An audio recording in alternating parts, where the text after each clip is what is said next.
My name is Elizabeth Smith, and this speech is for Fundamentals of Speech online at Labette Community College.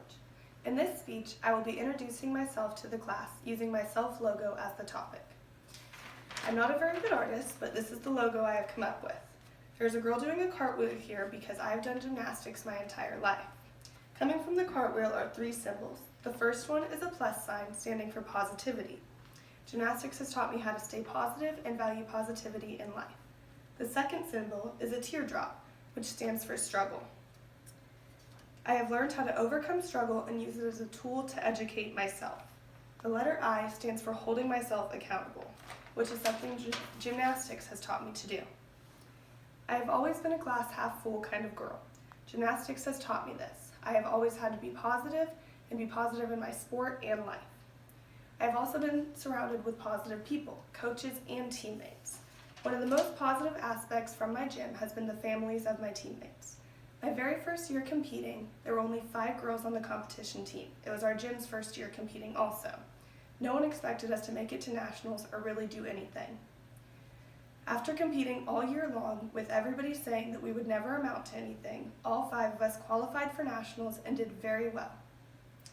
On to the second symbol, struggle. I had a mental block when I was 15 years old. If you don't know what a mental block is, it means that no matter how many times you've done a certain skill, your body and your mind will not allow you to do it again. As all my teammates grew and learned new skills, I had to take a step back and reteach myself the entire sport. Another struggle that I have had to overcome through gymnastics is my injuries. Of course, gymnasts get injured all the time, but my most serious injury was when I broke my hip. I had to take a step back and realize that I needed to take a break and rest myself.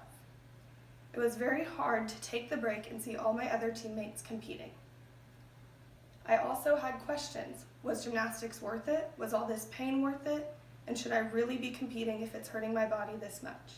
After taking a break for a few months, I came back as a stronger gymnast and realized how well I could do with my body well rested and healthy.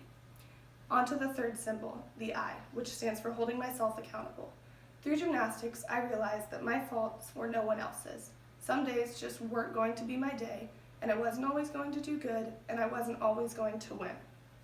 I also had to learn that I had to be accountable for all the work I put in. I couldn't let people tell me that I wasn't good enough, because I worked hard and I knew it. One year, I decided to move up to a new level. I was the first person in my gym to move up to this level. My coach and I worked all summer long to learn the skills needed for this level, and at the first competition, a parent and a teammate came to the competition talking about how I would not be able to compete this level because the other girl hadn't been able to do it. I was very upset and had no confidence left. My coach sat me down and told me to turn this into positivity and realize that I had put in the work and I was ready to compete this level. I competed the level and did perfectly fine and became the first person in my gym to ever compete the level. This sport has changed who I am, and I would not be who I am without it. I've learned to be positive, overcome struggle, and hold myself accountable for my faults and successes. Without gymnastics, I would not be who I am today.